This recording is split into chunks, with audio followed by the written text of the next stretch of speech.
하나님 말씀 에스겔 36장 22절로 해서 28절의 말씀을 보겠습니다.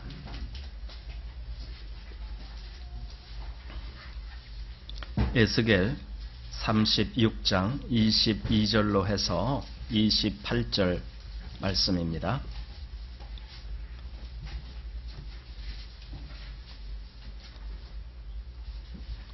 자, 우리 다 같이 찾으셔서 한 목소리로 같이 읽습니다. 그러므로 너는 이스라엘 족속에게 이르기를 주 여호와의 말씀에 이스라엘 족속아 내가 이렇게 행함은 너희를 위함이 아니요 너희가 들어간 그 열국에서 더럽힌 나의 거룩한 이름을 위함이라.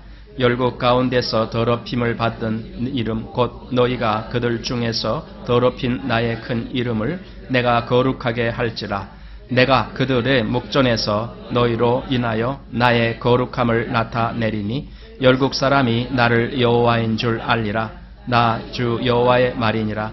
내가 너희를 열국 중에서 취하여 내고 열국 중에서 모아 데리고 고토에 들어가서 맑은 물로 너희에게 뿌려서 너희로 정결케 하되 곧 너희 모든 더러운 것에서와 모든 우상을 섬김에서 너희를 정결케 할 것이며 또 새 영을 너희 속에 두고 새 마음을 너희에게 주되 너희 육신에서 굳은 마음을 제하고 부드러운 마음을 줄 것이며 또 내 신을 너희 속에 두어 너희로 내 율례를 행하게 하리니 너희가 내 규례를 지켜 행할지라. 내가 너희 열조에게 준 땅에서 너희가 거하여 내 백성이 되고 나는 너희 하나님이 되리라. 아멘.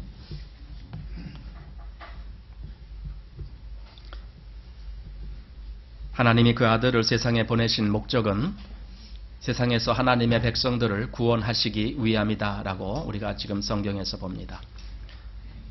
하나님의 전체 역사 가운데 특별히 이 지상에서 되어져가는 역사 가운데 가장 중요한 것이 하나님의 구원 역사입니다. 바로 죄인인 우리와 같은 죄인인 사람들을 살려서 영생을 얻게 하며 하나님의 백성이 되게 하고 천국 백성이 되게 하는 이 역사를 하나님이 하십니다. 그 구원의 역사를 우리는 좀 잘 알 필요가 있습니다. 오늘 우리가 읽은 에스겔 36장의 말씀을 통해서 우리는 이 구원이라는 개념을 두 가지 차원으로 볼 수 있어야 됩니다. 하나는 하나님의 차원, 그리고 하나는 바로 우리 인간의 차원입니다. 하나님의 차원이라고 생각할 때에 우리는 이걸 잘 생각해 봐야 됩니다. 하나님이 왜 죄인을 구원하셨는가라는 겁니다. 우리는 구원이라는 것이 당연시하고 그냥 그 동기라든가 그 이유를 우리는 별로 생각지 아니하고 그저 내가 구원받았으니 됐다. 하나님이 날 구원하시니 됐다. 이런 식으로 감사하고 좋은 일이다. 이렇게 해석하려고 그러는데 생각해 보세요. 하나님이 왜 나 같은 죄인을 구원하셔야만 됐는가라는 겁니다. 이걸 사람들이 너무 자기 주관적으로 해석을 할 때에는 이상한 결론에 도달됩니다. 그래서 마치 그것이 하나님이 의무인 것처럼 하나님이 그렇게 안 하시면 안 되는 것처럼 그렇게 해석하려고 합니다. 하지만 우리가 성경에서 보듯이 하나님은 아무것도 부족한 것이 없는 분이에요. 사도행전 17장에 보면은 사도 바울이 아덴에서 설교할 때에 바로 그 말씀을 했어요. 천지를 지으신 주께서는 사람의 손으로 지은 전에 계시지 아니하고 또 무엇이 부족한 것처럼 사람의 손에서 무엇을 받으시는 분이 아니다라고 말씀했어요. 도무지 부족한 것이 없으신 분이에요. 이분이 하나님이셔요. 그런데 왜 이러이러한 일을 해야 되느냐라는 거죠. 왜냐하면 부족한 것이 없다라고 한다라면은 그냥 가만히 계셔도 되는 거거든요. 하나님이 우리를 구원하지 아니한다 할지라도 누가 하나님 보고 나무랄 사람은 없어요. 하나님은 왜 죄인을 구원 안 하십니까? 라고 따질 사람도 없어요. 그럴 권리 있는 사람도 없어요. 하나님의 모든 역사는 그대로 공의롭고 그것이 그대로 의로우니까 어느 누구도 거기에 시비를 걸 자가 없습니다. 그럼에도 불구하고 왜 하나님은 죄인에게 가까이 다가오셔서 죄인을 구원하시는가 이거예요. 여기에는 조금 우리가 생각해 봐야 될 좀 놀라운 어떤 정의가 담겨져 있는데, 하나님이 죄인을 구원하신다라는 것은 사실 율법적인 개념으로 본다라면은 그것은 대단히 잘못된 일인 것 같이 보일 수 있어요. 죄인에게는 형벌이 가해집니다. 그것이 율법적인 어떤 원칙입니다. 사람이 죄를 범하면 그는 반드시 형벌을 받아야 된다. 이것이 성경적인 선포입니다. 더군다나 구약 성경에 보면은 부정한 것과 정한 것에 대한 정의가 있습니다. 예를 들어 사람에게 문둥병이 걸렸다 또는 유출병이 걸렸다, 이럴 때 그를 부정하다라고 말합니다. 그러나 놀라운 것은 그 개인 한 사람만 부정한 것이 아니라 그에게 가까이 간 사람, 그가 앉았던 자리에 앉은 사람, 그가 만졌던 물건에 나도 만진다면, 심지어 그 사람에게 직접 내가 손을 댄다거나 할 때에는 같이 부정함을 입는다라고 되어 있습니다. 그래서 유대인들은 전통적으로 이방인들과 같이 이렇게 있지를 않으려고 합니다. 왜냐하면 부정을 입는다라는 거죠. 이방인과 같이 밥을 먹어서도 안 됩니다. 그들과 같이 잠을 자서도 안 됩니다. 그들과 같이 한 장소에 있어도 안 됩니다. 유대인들은 그래서 이방인을 이렇게 거리를 두고 있습니다. 요한복음 4장에 예수님이 사마리아로 지나가시다가 사마리아 여자에게 접근하시는 것은 그래서 대단히 놀라운 사건입니다. 예수님은 유대인인데 이 사마리아 여자, 유대인들은 사마리아를 이방인처럼 보고 있는데 그에게 예수님이 접근하셔서 말을 걸잖아요. 사실은 말 거는 것조차도 유대 전통 그들의 신앙관에 의하면 그것 자체도 금기시된 그러한 일이었습니다. 어떻게 이방인에게 말을 걸어 접근하느냐 이거죠. 왜냐하면 율법이 그것을 말하고 있기 때문에, 율법은 가장 정한 그것을 계속 선포하고 있기 때문에, 부정한 것에는 접근하지도 말고 만지지도 말라라고 선포하고 있기 때문에, 자, 그렇다면 여기에 대단히 중요한 어떤 뭔가가 여러분들은 생각했어야 됩니다. 왜냐하면 하나님은 정말 정하신 분이거든요. 그분은 정말 공의로우신 분이고, 그분은 정말 거룩하신 분이고, 그분은 빛 가운데 거하시는 분이거든요. 그런데 그런 정하신 분이 어떻게 죄인인 우리에게 다가오시느냐 이거예요. 이것은 하나님의 율법을 스스로 모순되게 만드는 것 같은 그러한 입장이 되는 겁니다. 어찌 보면은 그래서 불가능한 일입니다. 이것은 의로우신 하나님은, 또 거룩하신 하나님은 우리와 같은 죄인에게 가까이 오시면 안 되는 거예요. 그런데 하나님이 가까이 오셨습니다. 하나님 자신이 율법을 어기신 건가요? 사실 율법도 하나님의 말씀입니다. 다시 말하면은 하나님의 한 영역이다라는 거죠. 율법이 하나님 전체를 의미하는 것이 아니라 하나님이 전체이시고 거기에 한 부분이 율법이라는 거죠. 하나님이 율법에 대해서 어떻게 말씀하신다 할지라도 하나님의 모든 말씀은 다 옳습니다. 왜 옳으냐? 그 율법이 하나님이 하신 말씀이기 때문에 그렇습니다. 하박국서 1장 13절에 보면은 주께서는 눈이 정결하심으로 악을 참아 보지 못하시며 패역을 참아 보지 못하신다라고 되어 있습니다. 이것은 하나님의 속성을 말씀하시는 건데, 주께서는 눈이 정결하시다라는 말은 하나님 자신은 정하시고 거룩하시다라는 뜻이에요. 그래서 부정한 것, 더러운 것, 이런 것에 하나님은 그냥 허용하실 수가 없는 그러한 분이시다라는 거죠. 거짓이 참과 섞여질 수가 없는 것과 마찬가지입니다. 하나님은 참이신데, 하나님은 거룩하신데 거짓이 어떻게 거기에 섞여질 수가 있는가 이겁니다.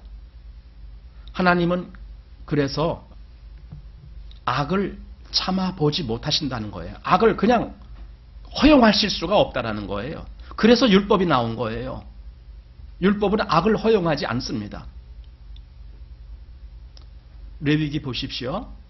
사람은 부지 중에 한 가지만이라도 어겨도 그 죄 때문에 그는 반드시 속죄제를 드려야 되는 거예요. 부지 중이란 말은 내가 알지 못하는 시간에, 알지 못하는 어떤 때에, 부지 중에 어떤 죄를 범했을지라도 그것이 깨달아지거든 그것을 그냥 묵인할 수가 없는 거예요. 나 몰라서 그랬어요. 이 말이 안 통한다는 말이에요. 모르고 저지른 죄도 반드시 그것이 죄예요. 그것이 죄가 아닐 수가 없는 거예요. 이것이 하나님의 평가입니다. 그래서 그는 하나님께 갈 수가 없는 거죠. 죄인은 하나님에게 다가갈 수가 없습니다. 반대로 해석하면은 하나님은 죄인에게 접근하실 수가 없습니다. 이 둘은 서로 하나가 될 수가 없습니다. 왜 그것이 분명하냐 하면은 우리가 보는 고린도후서에 보면은 어떻게 그리스도가 벨리알과 하나가 될 수가 있는가? 어떻게 거룩하신 자가 이 세상에 그 부정한 것과 하나가 될 수가 있는가? 이렇게 선포하신 분이 누구시냐면은 하나님이시거든요. 한번 보십시오. 고린도후서 6장. 자, 고린도후서 6장 14절 말씀입니다.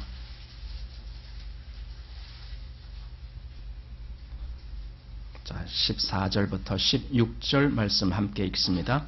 너희는 믿지 않는 자와 멍에를 같이 하지 말라. 의와 불법이 어찌 함께하며 빛과 어둠이 어찌 사귀며 그리스도와 벨리알이 어찌 조화되며 믿는 자와 믿지 않는 자가 어찌 상관하며 하나님의 성전과 우상이 어찌 일치가 되리요. 우리는 살아계신 하나님의 성전이라. 이와 같이 하나님께서 가라사대 내가 저희 가운데 거하며 두루 행하여 나는 저희 하나님이 되고 저희는 나의 백성이 되리라 하셨느니라. 됐습니다. 자, 이것을 지금 누구에게 말씀하시느냐 하면은 성도들에게, 하나님의 백성들에게 이래야 된다라고 말씀하시는 거예요. 하나님이, 물론 사도 바울을 통해서 말씀하시는 거죠. 자, 근데 보십시오. 아니, 하나님의 백성조차도 어떻게 의와 불법이 함께 할 수가 있느냐라고 선포하신 분이라면은 그 하나님 자신은 얼마나 더 그러시겠느냐, 그 뜻이에요, 제 말은. 그분은 얼마나 더 이것이 철저하시겠느냐 이거예요. 그분은 얼마나 더 불의와 함께 하실 수 없는 그러한 분이시겠느냐 이거예요. 지금 당신의 백성들에게도 그러한 말씀을 하셨다고요. 만약에 하나님 자신이 자기 자신은 불의와 같이 어울리면서 사람들 보고, 하나님 백성들 보고 너희들은 그러지 마라 이렇게 말을 한다면 그게 말이 되겠습니까? 하나님 자신은 거짓말을 하면서 사람들에게 너희는 거짓말하지 말아라 이런다면 말이 되겠습니까? 네? 가끔 그런 거 있어요. 목사 자신은 거짓말하면서 성도들 보고 거짓말하지 말라라. 예, 목사는 사람이니까 잘못할 수가 있겠죠. 하지만 하나님이 그러실 수가 있겠느냐고요. 하나님 자신이 부정하면서 사람들 보고 너희는 부정하지 말아라 이렇게 선포하실 수가 있겠느냐고요. 그건 불가능한 거예요. 만약에 그렇게 말했다면 하나님 자신이 위선자예요. 신약성경에 보면 예수님이 바리새인들 보고 왜 그렇게 노하셨습니까? 너희 외식하는 자들아. 외식이 뭔데요? 거짓 신앙이라는 거예요. 거짓 신앙을 그들은 내세웠던 거예요. 진짜 마음에서 하나님을 믿고 하나님을 따르는 믿음이 아니라 그냥 외형적으로 따라하는 이런 거짓 믿음, 그것을 예수님이 얼마나 진노하셨습니까? 화 있을진저 너희 외식하는 서기관들과 바리새인들이요 하면서 하나님이 정말 그런 것을 보고 그냥 허용하실 수 있겠습니까? 그런데 불가능한 겁니다. 그래서 하나님은 눈이 정결하시니 악을 참아보지 못하신다라고 말씀하신 거예요. 패역을 참아보실 수가 없다라고 말씀하시는 거예요. 하나님은 눈이 정결하시기 때문에. 그래서 하나님은 심판장이가 되십니다. 악에 대해서 반드시 하나님은 판결을 내리면서 합당한 징벌을 내리시는 거예요. 이것이 심판장이십니다. 여러분, 이 세상에 그 마지막 때에 최후의 심판이 있습니다. 심지어 죽은 자들까지도 다 다시 살려내갖고 심판하신다라고 말씀했습니다. 땅에 그 죽은 자를 도로 내어준다라고 되어 있습니다. 왜냐하면 심판받게 하려고. 이 세상에 존재했다가 이미 죽어서 없어졌다라고 하는 그런 사람들까지도 다 다시 부활합니다. 물론 그들은 사망의 부활입니다. 그리고 심판받고 다시 영원한 형벌로 갑니다. 하나님이 심판장이시라니까요. 그분이 정결하지 아니하시다라면, 그분이 공의롭지 아니하시다라면 어떻게 심판을 하시겠느냐고요. 그분은 정결한 분입니다. 그런데 어떻게 죄인에게 와서 죄인을 같이 손잡아 주실 수가 있느냐고요. 그 정결하신 분이. 정말 보통 사람이 그 부정한 사람한테 가까이 가면은 그도 부정함을 입어서 그도 한동안 하나님께 나아가지 못하고 진에 들어가지도 못하고 바깥에서 해질 때까지 기다려야 되고 해져서 다시 몸을 물로 씻고 그래야나 겨우 들어가고 이러한 율법의 가르침이 있는데 어떻게 하나님은 죄인에게 가까이 오셔서도 괜찮으실 수가 있었을까? 이겁니다. 인간은요, 더러워도 보통 더러운 게 아니에요. 아주 완전히 더러워요. 로마서 1장 29절 이하에 보면은 하나님이 인간을 어떻게 말씀하시느냐면은 하나님이 그들을 상실한 마음대로 내어버려 두셨다 그랬어요. 그래서 인간이 그 속에서 온갖 그 속에 있는 것을 다 이렇게 표출하는데 그게 뭐냐? 모든 불의, 추악, 탐욕, 악의가 가득한 자요. 또 시기, 살인, 분쟁, 사기, 악독이 가득한 자요. 여러분, 거기서 뭐 하나하나 그 낱말이 뭘까 우리 굳이 이해를 못한다 할지라도 그냥 그 전체만 보더라도 우리는 그것이 뭘 얘기하는지 알아요. 이게 뭡니까? 완전히 쇳덩어리라는 거예요. 완전히 쇳덩어리. 제가 여러분에게 질문 드리고 싶습니다. 여러분이 사람입니다. 성경은 사람을 완전히 죄인이라고 말했습니다. 여러분이 사람입니다. 그럼 여러분이 정말 내가 완전히 쇳덩어리군요 라고 인정하신 적이 있습니까? 하나님 말씀을 듣는다라는 것이 뭡니까? 교회 와서 점잠 빼는 게 하나님 말씀 듣는 게 아닙니다. 하나님 말씀 속에서 말씀하는 거기에 내가 수긍했느냐는 거예요. 예, 내가 그렇습니다. 예레미야서 17장 9절에 너무나도 유명한 말씀이 있습니다. 만물보다 거짓되고 심히 부패한 것은 마음이라 그랬습니다. 그래서 마태복음 15장에 예수님이 사람을 더럽게 하는 것은 그 입으로 들어가는 것이 더럽게 하는 것이 아니라 속에서 나오는 그것이 사람을 더럽게 하는데 속에서 나오는 것이 바로 마음에서 나오는 것이다. 거기에 뭐가 있어요? 모든 살인, 간음, 거짓된 것, 뭐 음란한 것 다 있잖아요. 거기에 마음이. 아니 텔레비전 틀어서 뉴스 한번 보세요. 거기서 뭐가 나오는가? 사람의 속에 그 마음에서 나오는 그것대로 행한 사람들의 얘기가 다 나오잖아요. 여러분 그게 남이라고 생각하지 마세요. 똑같은 거예요. 모든 사람은. 하나님의 평가는 절대로 잘못되지가 않았어요. 예를 들어 하나님이 그랬잖아요. 모든 사람이 뭘 범했다고요? 죄를 범했다고 그랬어요. 이게 하나님 평가입니다. 로마서 3장 10절부터 보면은 의인은 없나니 하나도 없으며 다 치우쳐 한 가지로 무익하게 되고 선을 행하는 자는 없나니 하나도 없도다. 이렇게 선포합니다. 이것이 하나님의 선포예요. 하나님께 듣는다라는 것은요, 하나님의 말씀의 그 선포에 대해서 내가 정말 한마디도 내가 대꾸할 수가 없습니다.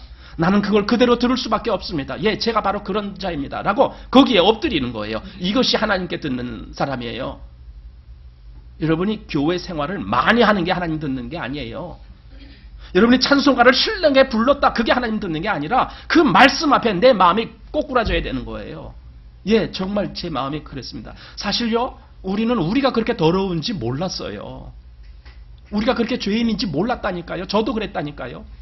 저도요, 제가 굉장히 착한 자인 줄 알았어요. 그런데 진짜 성경을 어느 날 듣게 되는 그 귀가 열리죠. 그랬을 때 그게 보이기 시작하는 겁니다. 내가 정말 죄인이구나. 가만히 생각해 보니까 정말 그게 맞아요. 성경에서 지적하는 게 다 맞아요. 왜냐하면 여지껏 사는 게 나는 전부 나 중심으로 살았거든요. 날 위해서 살았거든요. 하나님의 영광을 위해서 산 적이 없었거든요. 하나님의 영광을 위해서 살지 아니하는 사람에게 하나님의 진노가 임한다라고 되어 있거든요. 로마서 1장 한번 보십시오.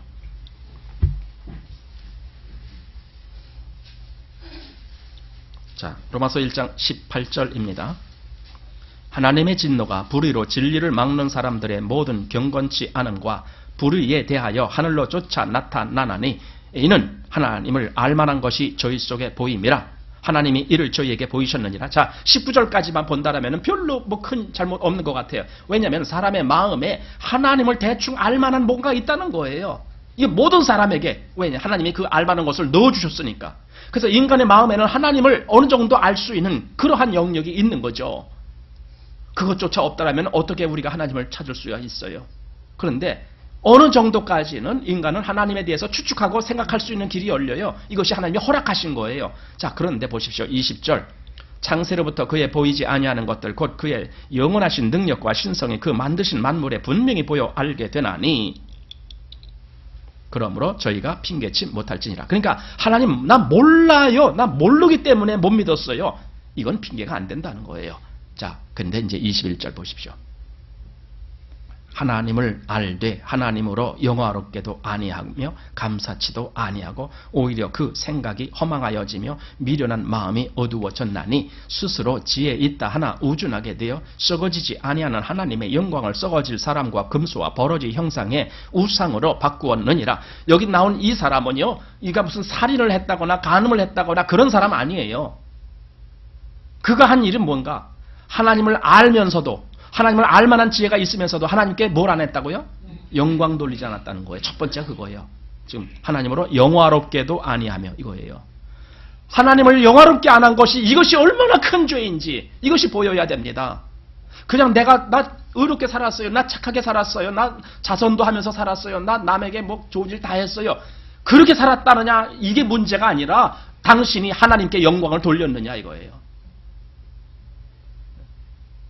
왜냐하면 그런 사람에게 하나님의 진노가 지금 임한다라고 성경이 선포했기 때문에. 하나님께 영광 돌리는 삶을 살았겠습니까? 우리가 정말 하나님을 알지 못할 때 하나님께 영광 전혀 안 돌렸어요. 하나님 생각도 안 했어요. 물론 도덕적인 기준이 있고 나름대로 어떤 인간적인 그런 기준이 있어서 양심이 있고 그래서 나름대로 착하게 살려고는 노력했을지 몰라요. 그러나 하나님 생각은 전혀 안 했단 말이에요. 나 스스로 잘 살면 돼. 내가 착하게 살고 내가 남에게 좀 자선도 하고 이러고 살면 돼. 이렇게 생각했었지 내가 하나님께 영광을 돌려야 되겠다. 이렇게 생각을 안 했단 말이에요. 그러니까 한마디로 하나님 없이 산 거예요. 하나님 없이 나 혼자 산 거예요. 그런데 성경은 바로 이게 죄라고 얘기하고 있는 거예요. 내가 아무리 착하게 살았어도 당신이 하나님께 영광 돌리는 삶이 아니었다면 당신은 지금 하나님께 패역한 죄를 저지른 거다. 왜냐면은 이 온 우주의 주인이 그분이시기 때문에, 그분이 나에게 모든 것을 다 공급해 주셨기 때문에, 내가 먹고 마시고 하는 그 모든 것을 다 그분이 허락하셨기 때문에, 그런데 그분에게 전혀 감사치도 아니하고 영광도 돌리지 않았어요. 그것이 과연 옳겠습니까? 성경의 10계명 중에 제 5계명이 있습니다. 뭡니까? 내 부모를 공경하라는 겁니다. 거기는 이유가 필요가 없어요. 네 부모가 훌륭한 분이기 때문에 공경하라가 아니에요. 네 부모가 멋있는 분이기 때문에, 네 부모가 너를 잘 해줬기 때문에, 네 부모가 어떻게 그게 아니에요. 그냥 네 부모를 공경하라예요. 왜냐하면은 너의 존재가 네 부모를 통해서 나타났으니까. 그 하나 때문에 너는 네 부모를 공경할 이유가 있다라는 거예요. 여러분, 하나님 때문에 우리가 존재한다라면은 당연히 내가 하나님께 영광 돌리고 그분에게 감사하는 것이 맞는 거예요. 하나님 때문에 내가 존재하잖아요.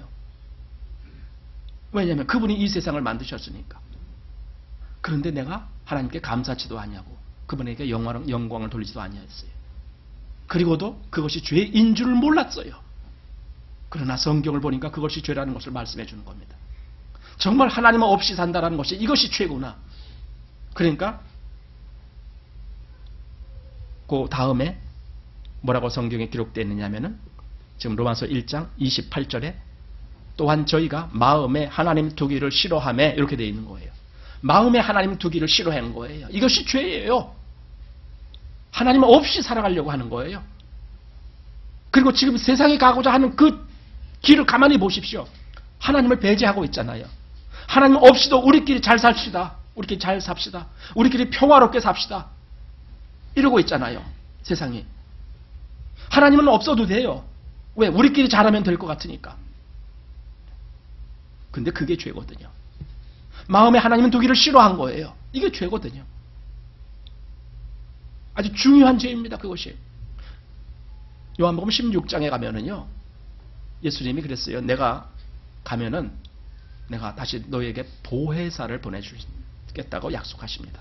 보혜사, 성령님을 얘기하는 겁니다. 그가 와서 이 세상을 향하여 책망하는데 무엇을 책망하느냐? 첫째가 죄에 대하여, 또 의에 대하여, 또 심판에 대하여 책망한다. 그때 죄가 뭐라고 정의합니까? 죄에 대하여라 하면 저희가 나를 믿지 아니함이요. 이겁니다. 죄가 그들이 뭐 나쁜 짓하고 그들이 뭐 도둑질하고 그런 걸 죄라고 말하지 아니하고 죄에 대하여라 하면 저희가 나를 믿지 아니함이요라고 말했어요. 아니 왜 예수 그리스도를 믿지 아니하는 것이 죄입니까? 이거예요. 이유가 있습니다. 그분이 주인이니까. 그겁니다. 그분이 주라니까요. 주인이시다는 뜻이에요. 그분이 또한 우리를 구원하는 구원주이시기도 하지만 그분이 주인이시란 말이에요. 그래서 그분을 다른 말로는 왕이라고 표현하는 거예요. 그분이 왕이시라니까요. 이 온 세상이 그분 거라니까요. 그런데 내가 내 거인 줄 알고 썼잖아요. 여지껏. 그러면서도 감사치도 아니하는 거예요. 그를 믿지도 아니하는 거예요. 그러니까 죄에 대하여라 하면 저희가 나를 믿지 아니하며 이렇게 말씀하잖아요. 자, 다시 한번 본래 우리가 주제로 한번 돌아가 봅시다. 그렇게 거룩하신 하나님이 정말 형편없이 추잡한 이 죄인에게 왜 오셔야만 됐느냐는 거예요. 왜 손을 내밀어서 그를 끌어주시느냐고요. 여러분, 죄인이 구원받는 것은요, 죄인이 힘을 내서 툭툭 먼지 털고 일어나듯이 일어나는 게 아닙니다. 죄인은 그럴 능력이 없습니다. 죽은 사람은 자기가 일어날 힘도 없습니다. 누군가가 그를 일으켜 세워줘야 됩니다. 누군가가 그 생명을 주실 수 있는 그분이 일으켜야 됩니다. 누가복음에 보면은 예루살렘에서 여리고로 내려가다가 강도 만난 사람이 있어요. 거반 죽게 되었다고. 그래서 길거리에 그냥 나뒹굴어 있습니다. 완전히 조금 있으면 죽을 것 같은 사람이에요. 그가 할 수 있는 게 뭐가 있겠어요? 이제 곧 죽을 것 같은 그 처지에 있는 사람이 할 수 있는 게 뭐가 있겠느냐고요. 아무것도 없어요. 할 수 있는 게 없어요. 누군가가 와서 그를 이렇게 세워주고, 누군가 와서 그를 치료해주고, 누군가 와서 그를 데려가주고, 누군가가 와서 해줘야 돼. 그 스스로가 일어날 수 있는 능력이 없어요. 여러분, 모든 사람은 그 강도 만난 자와 똑같은 거예요. 스스로 자기가 일어날 수가 없어요. 하나님이 오셔서 그를 일으켜 주셔야 돼요. 그를 세워주셔야 돼요. 그런데 제가 지금 질문 드리는 것은요, 왜 하나님이 그래야 되느냐 이거예요. 왜? 그렇게 안 하면은 뭐가 어때서 하나님이? 에? 하나님이 그 죄인을 구원 안 한다고 해서 누가 뭐라고 얘기할 거냐는 거예요. 이것이 우리가 생각해 봐야 될 아주 중요한 명제입니다. 오늘 여러분들은 철학가가 되시는 겁니다. 왜냐하면 깊이 생각해야 되니까. 철학이라는 것은요, 깊이 생각하는 거예요.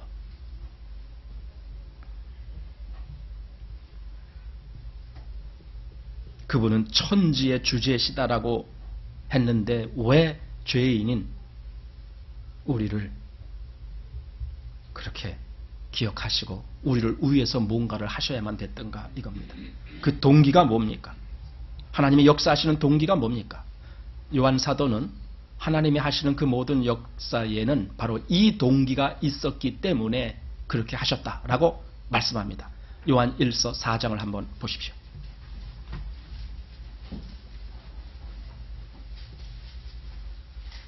요한 1서 4장 8절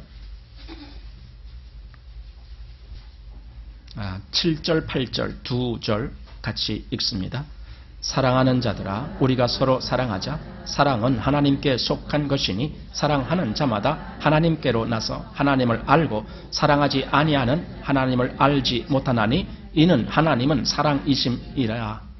여기 8절 마지막에 이제 그 얘기가 나온 겁니다. 하나님은 사랑이심이라 이런 말씀이 있습니다. 그냥 하나님은 사랑을 베푼다 이게 아닙니다. 하나님은 사랑하신다 이게 아닙니다. 이미 본질 속에 하나님의 본질 속에 하나님이 사랑이다라는 거예요. 하나님이 사랑이시다라는 거예요.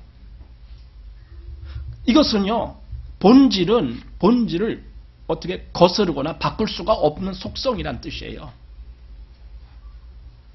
본질이 그래요.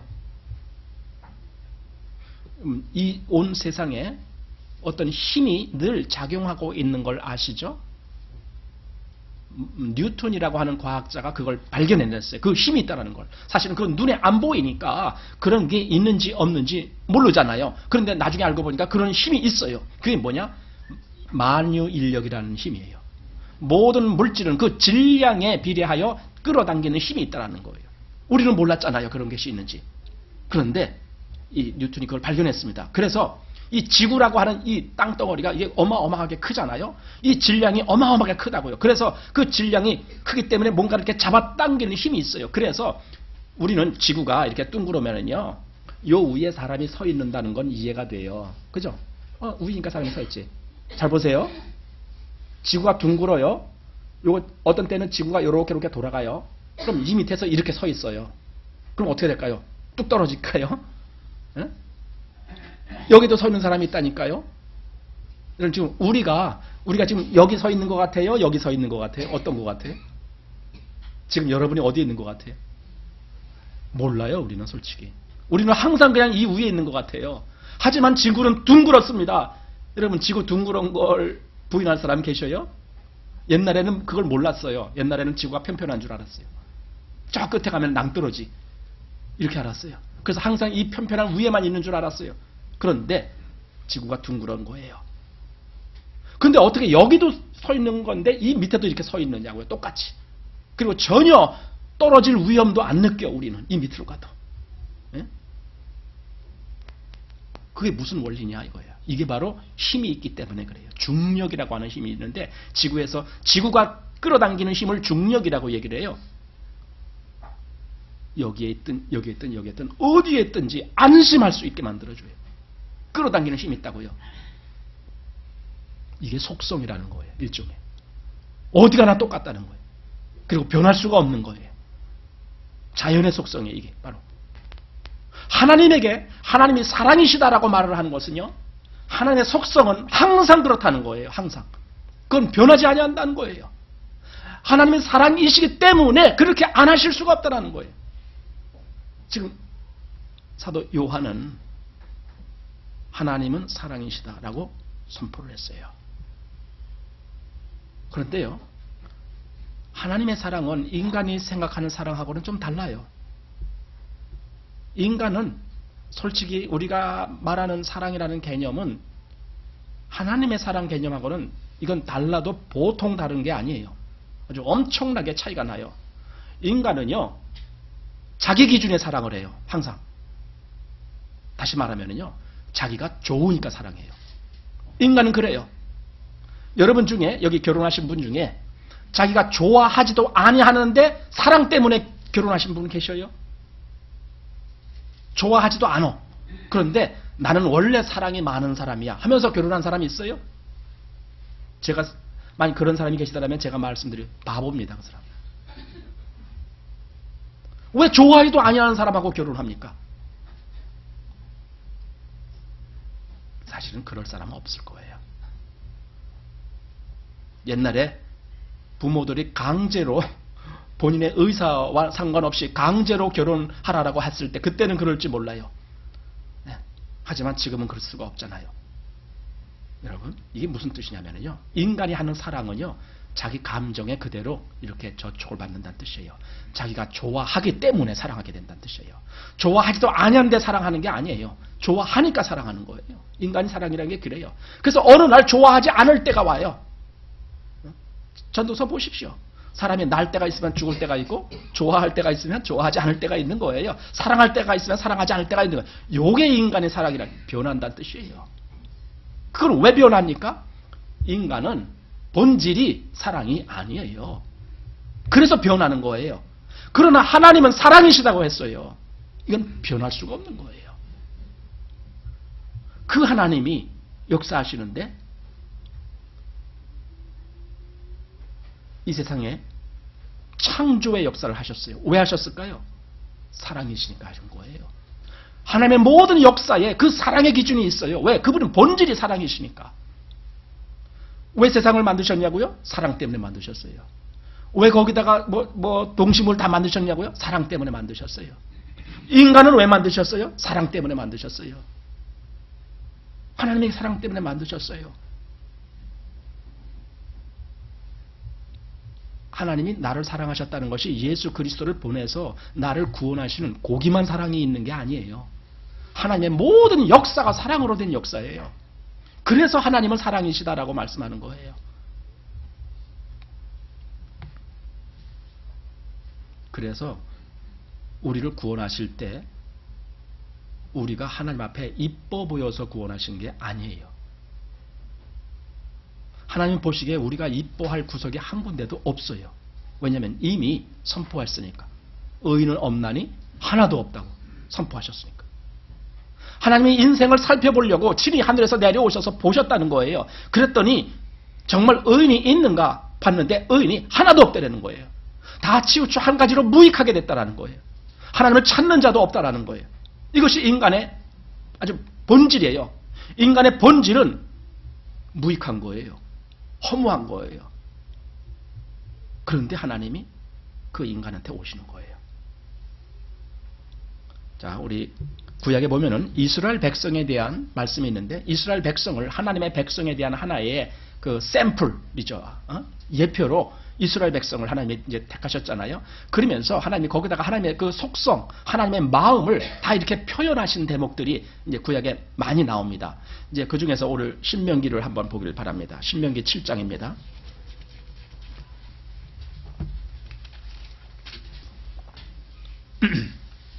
자, 신명기 7장 말씀입니다.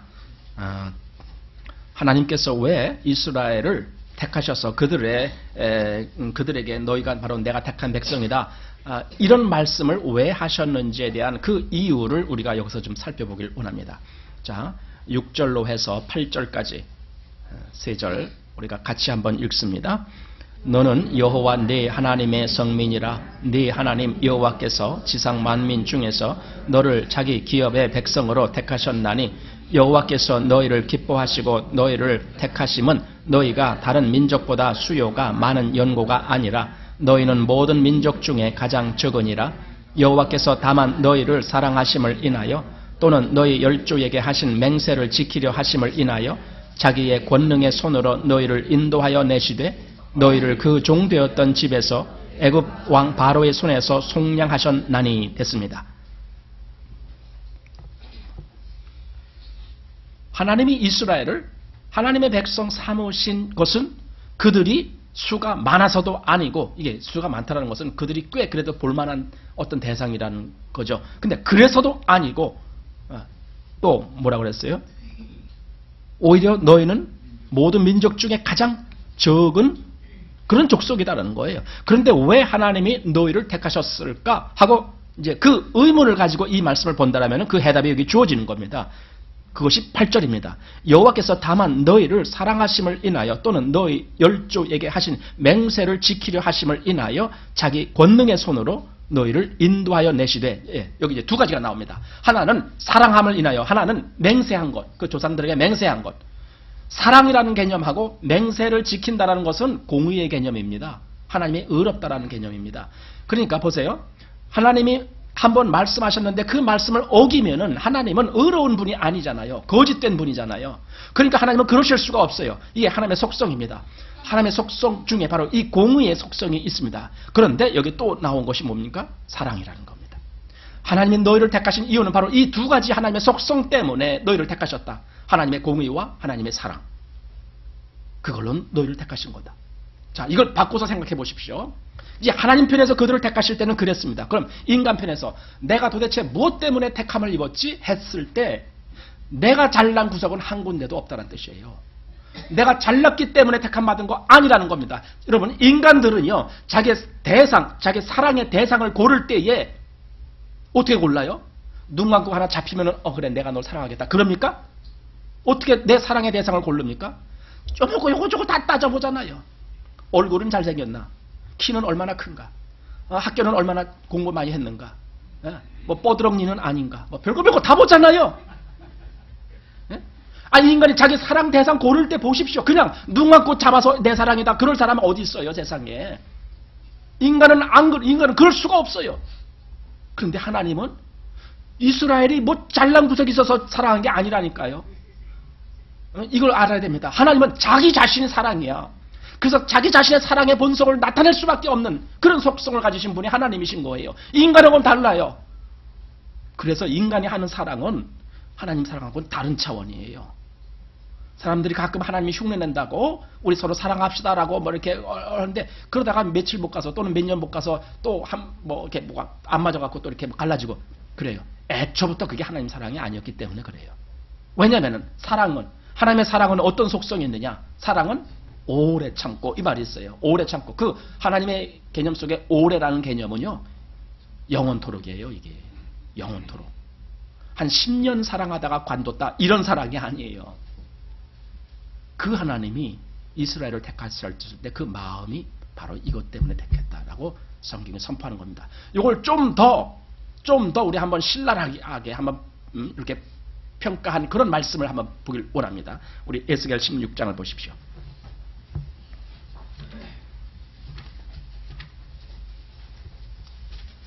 에스겔 16장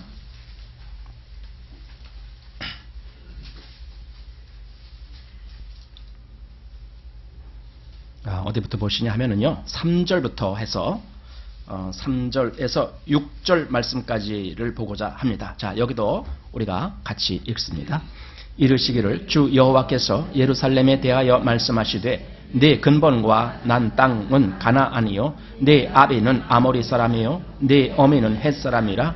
너희 난 것을 말하건대 네가 날 때에 네 배꼽줄을 자르지 아니하였고 너를 물로 씻어 정결케 하지 아니하였고 네게 소금을 뿌리지 아니하였고 너를 강보로 싸지도 아니하였나니 너를 돌아보아 이 중에 한 가지라도 내게 행하여 너를 긍휼히 여긴 자가 없었으므로 네가 나던 날에 네 몸이 꺼린 바 되어 네가 들에 버려.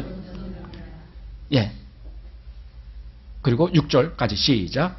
내가 네 곁으로 지나갈 때에 네가 피투성이가 되어 발짓하는 것을 보고 내게 이르기를 너는 피투성이라도 살라. 다시 이르기를 너는 피투성이라도 살라 하고 됐습니다.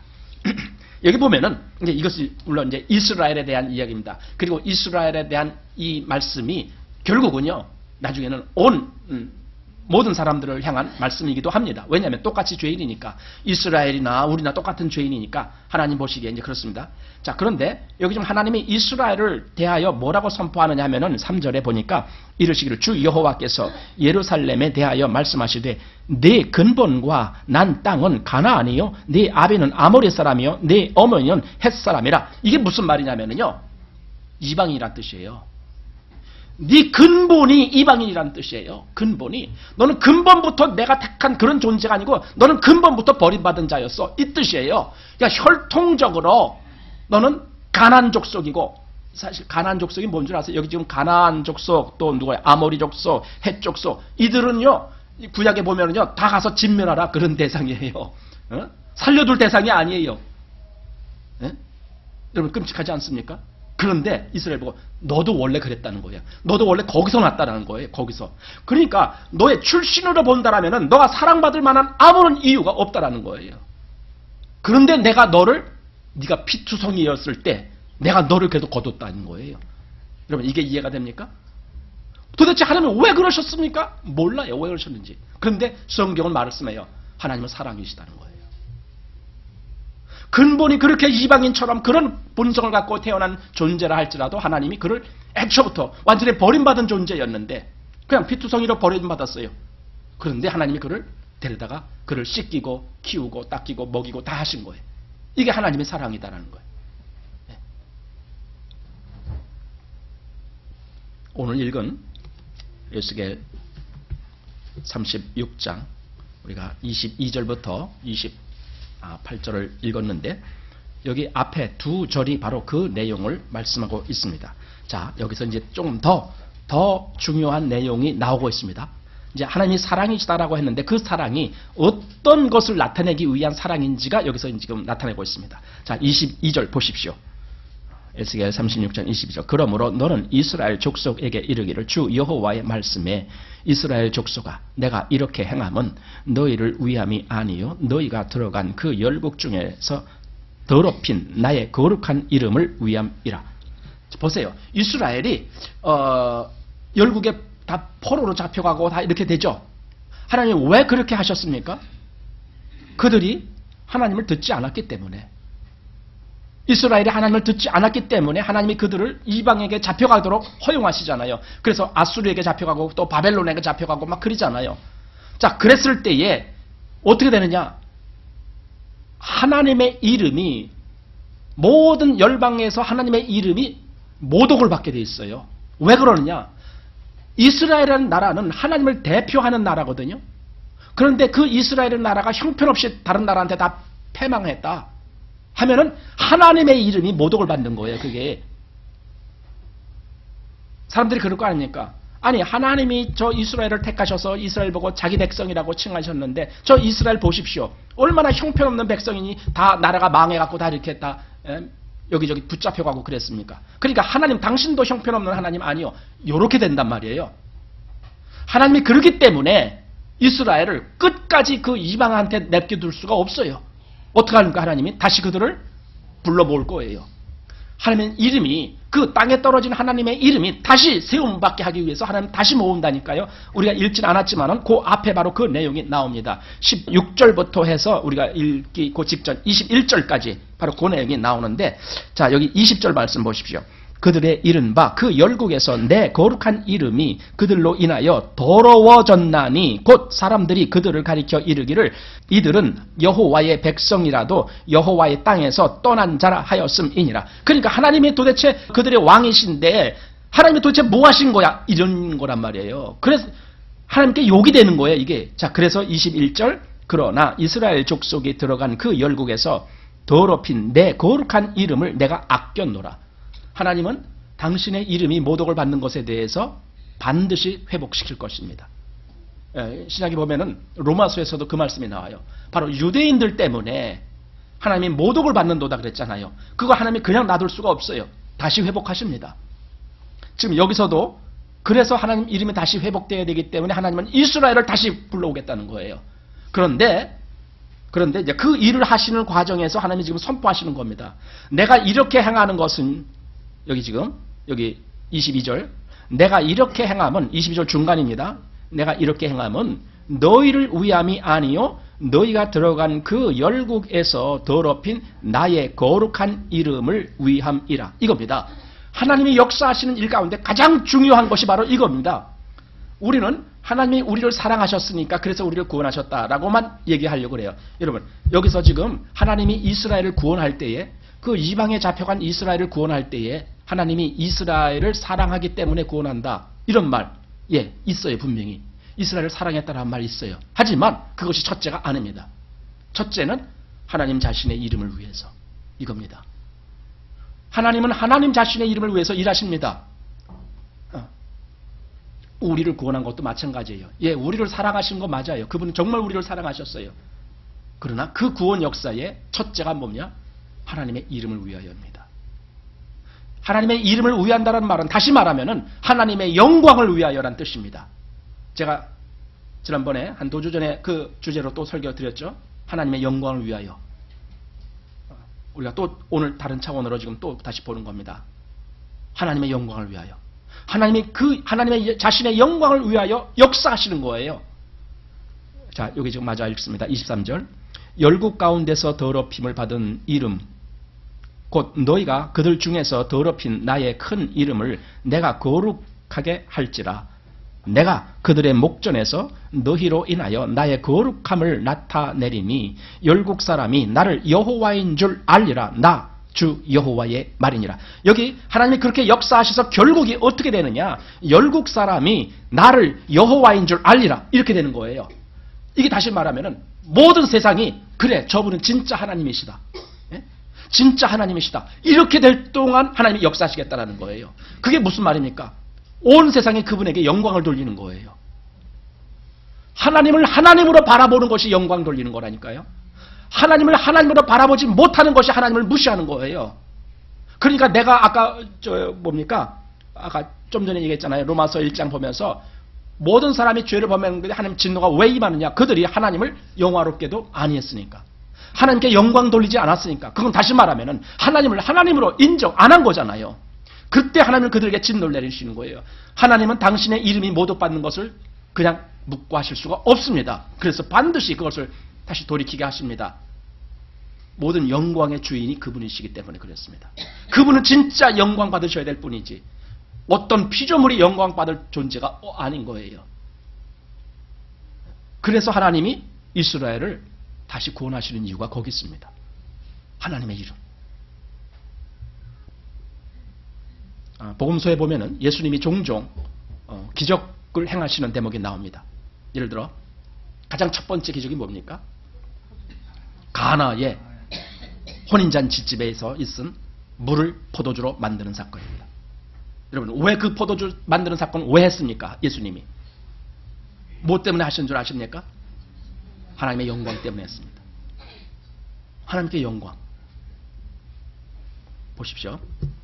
첫 번째 기적 요한복음 보십시오.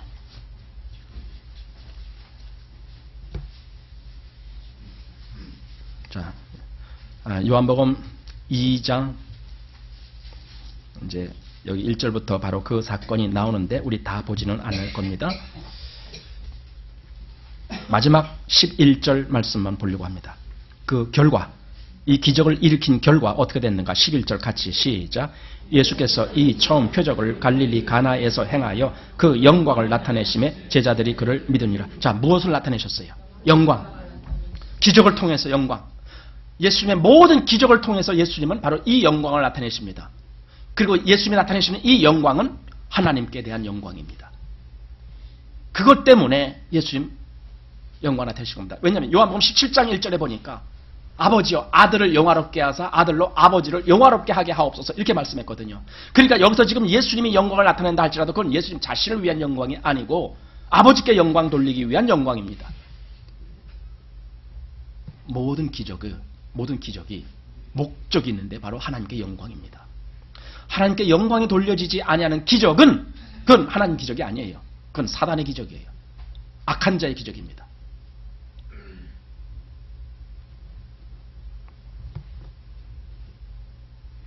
그래서 지금 여기 에스겔 36장에 지금 22절, 23절에 바로 하나님의 역사하시는 그 역사의 최종적인 목적을 말씀하신 것인데 하나님의 이름, 즉 하나님의 영광을 위하여 그 일을 하신다라는 겁니다.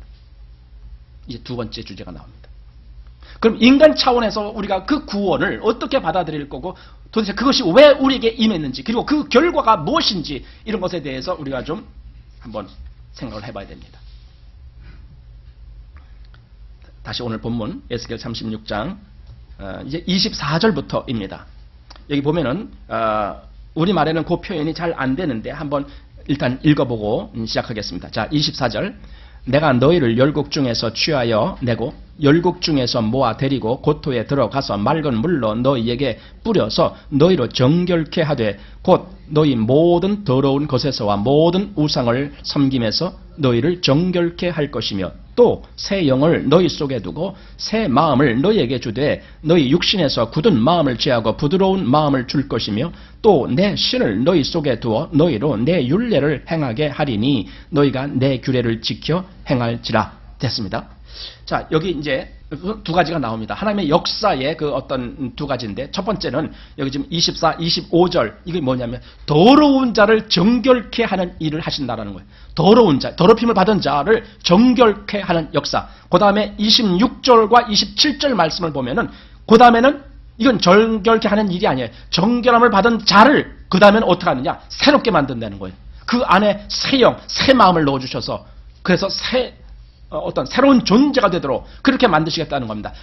여러분, 이게 하나님의 구원의 역사입니다. 사람들이 이 구원을 매우 잘못 해석합니다. 구원을 어떻게 해석하느냐? 24절, 25절 요것만 구원이라고 생각합니다. 내가 정결함을, 깨끗함을 얻은 것, 즉 죄사함을 얻은 것, 그걸 구원이라고 생각합니다. 그래서 구원 해석 자체가 틀린 거예요. 그렇게 해석을 하는 사람들이 의외로 많아요. 여러분, 정결함을 받는 거가 거기에 포함되어 있지만 그게 다가 아니에요. 그 다음에 26절, 27절이 나와야 돼요. 왜? 하나님의 역사가 그 속에 새로운 영을 부어넣어 준다니까.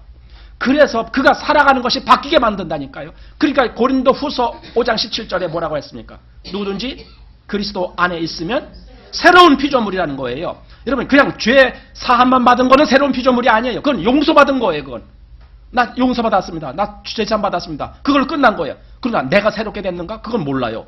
이렇게 되는 거예요. 여러분, 하나님의 역사는요, 새로운 피조물을 만드는 거예요. 그래서 그 일을 하기 위해서 어떻게 하느냐? 새 마음을 주는 거예요. 여기 지금 새 영을 너희 속에 두고 새 마음을 너희에게 주되 그랬잖아요. 이렇게 하시는 역사를 하는 거예요.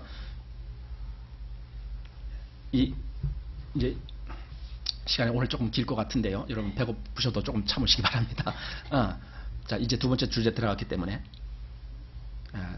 엊그저께 우리 설날이었잖아요. 설날이면 여러 사람을 만나잖아요. 여러 사람을 만나면 느끼는 것이 뭐예요? 마음이 다 제각각이다. 여러분 이런 거 느끼죠? 다 똑같이 한 마음이 아니고 다 각각이야. 각각. 다 제각각 마음이 다 자기 고유한 그런 마음을 갖고 있어요. 그래서 그냥 딱 나랑 일치하는 마음을 가진 사람은 없어. 그렇지만 그냥 참고 견디는 거죠. 그냥 이렇게 그게 우리의 사람을 만날 때마다 느끼는 거거든요. 그런데요, 어떻게 그리스도인이 똑같이 하나님을 섬기게 될까 이거예요. 그럼 각각의 마음을 갖고 있는 사람이 어느 날 똑같이 하나님을 섬기는 사람이 된다는 것이 이것이 어떻게 가능할까라는 거예요. 예수님이 마태복음 16장 24절에 이렇게 말씀했습니다. 아무든지 나를 따라오려거든 자기를 부인하고 자기 십자가를 지고 나를 쫓을지니라 그랬습니다. 자기를 부인하고, 저는 이렇게 생각합니다. 인간이 할 수 있는 일 중에 가장 힘든 일이 자기를 부인하는 거다. 여러분 자신이 부인이 됩니까? 여러분, 우리 자아라는 것은요, 어떻게 형성되느냐? 내가 지금까지 자라온 모든 경험, 내가 지금까지 배워온 모든 그런 어떤 지혜, 지식, 이런 모든 것들이 다 한데 어우러져서 나의 자아라는 것이 형성이 됐습니다.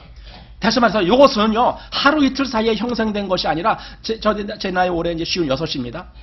56년 동안 거쳐서 그것이 형성된 거예요. 여러분, 그걸 어떻게 내가 버립니까? 여러분, 그게 가능하다고 생각합니까? 불가능합니다. 인간은 자기 자신을 부인할 수가 없어요.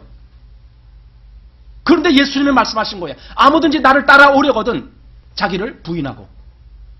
여러분, 그런 말 들을 때 예, 알았습니다. 예, 제가 예수님 따라가겠습니다. 대답은 잘하죠. 그게 뭔 얘기인지도 알지도 못하면서.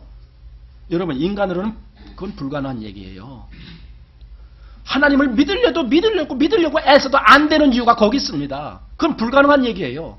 왜? 내 자아가 부인이 안 되니까. 어떻게 될까요? 손 들면 돼요. 나 못합니다, 하나님. 나 못해요. 그럼 이게 무슨 뜻이에요? 하나님이 좀 해주세요. 그 뜻 아니에요?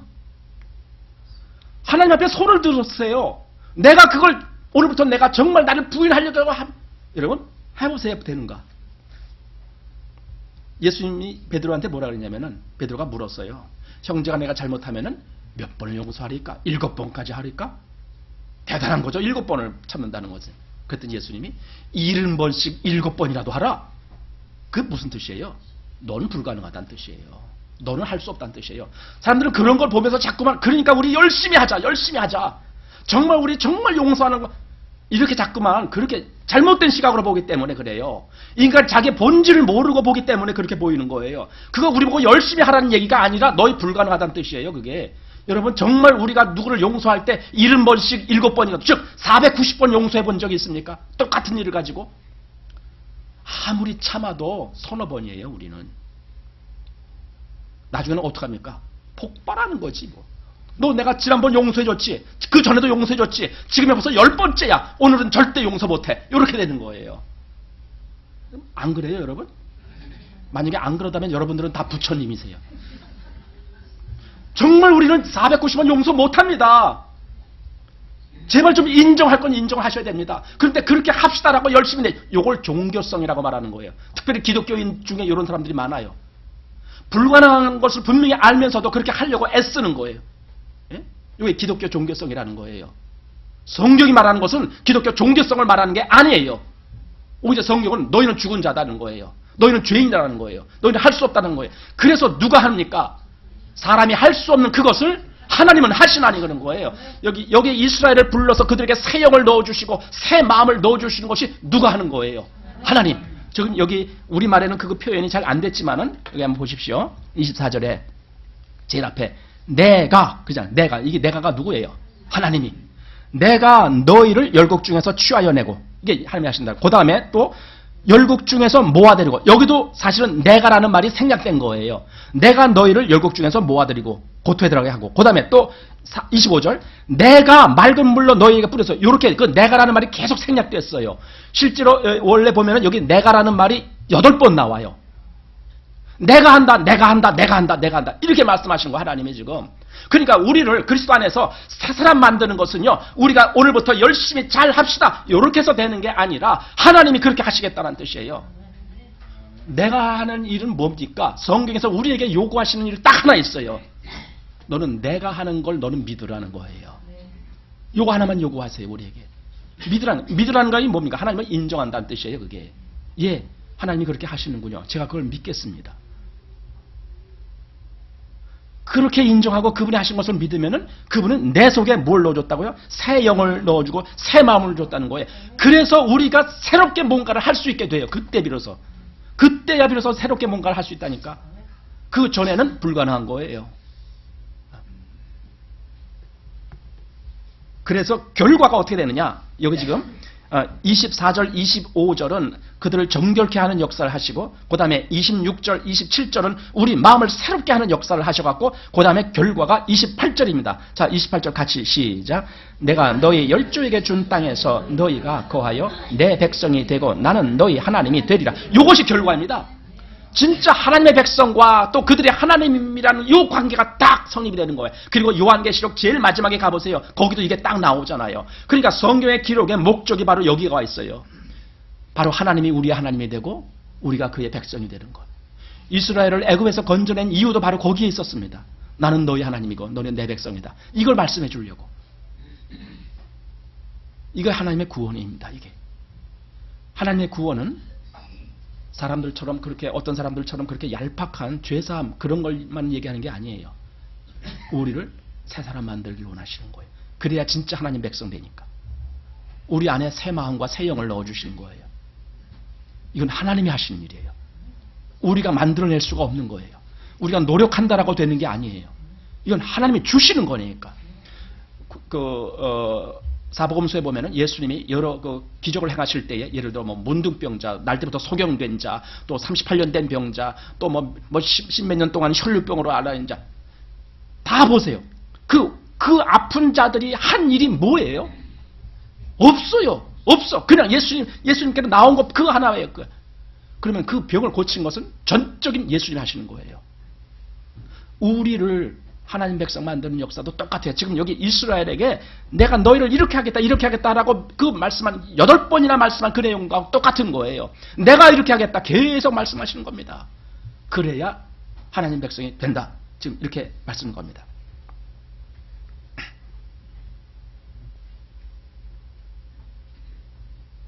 그러나 그런 말이 있어요. 사람은 자기가 아는 것만 안다. 이런 말이 있어요. 그 말이죠. 아는 것만 안다. 이건요, 무슨 말이냐면요. 사람은 자기가 아는 것만 다라고 생각한다. 그 뜻이에요. 자기가 아는 것만. 자기 모르는 영역은 생각도 안 하고, 내가 아는 것, 이것이 전부야. 이렇게만 생각한다는 거예요. 그러니까 자기가 안다는 것만, 그것만을 어떻게 한다는 거예요? 고집한다는 거예요. 인간은. 하나님 앞에서는 고집 부리지 마셔야 돼요. 하나님 말씀을 들어야 돼요. 성경 말씀을 들어야 돼요. 아, 하나님이 이런 하나님이시군요. 이렇게 역사하셨군요. 나를 이렇게 만드셨군요. 내 안에 이런 명을 주셨군요. 그래서 내가 하나님을 바라보도록, 내가 하나님 말씀 듣게 되도록, 나로 정말 하나님을 향해 나아갈 수 있도록 그런 마음을 자꾸만 내 속에서 생기게 하시는군요. 여러분 그런 거 느끼시잖아요. 여기 정말 구원받으신 여러분들은 속에서 무엇이 느껴져요? 자꾸만 하나님한테로 가야 된다는 어떤 뭔가가 느껴지잖아요. 내가 하나님을 잘 믿어야 되겠다는 마음도 생기잖아요. 그런 마음이 어디서 생겨요? 원래 사람은 하나님께 관심이 없었어요.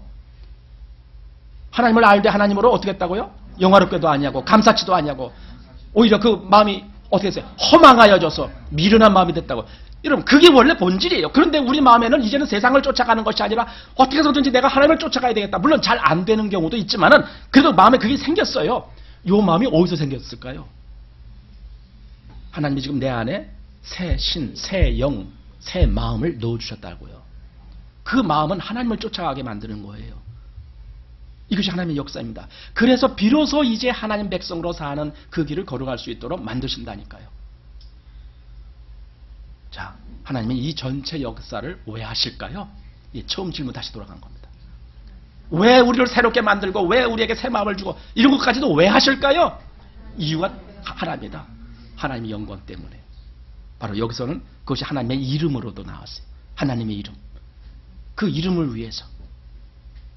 바로 하나님의 영광 때문에. 여러분, 그리스도인은 하나님의 영광을 위하여 살게 된 사람들입니다. 기도합시다.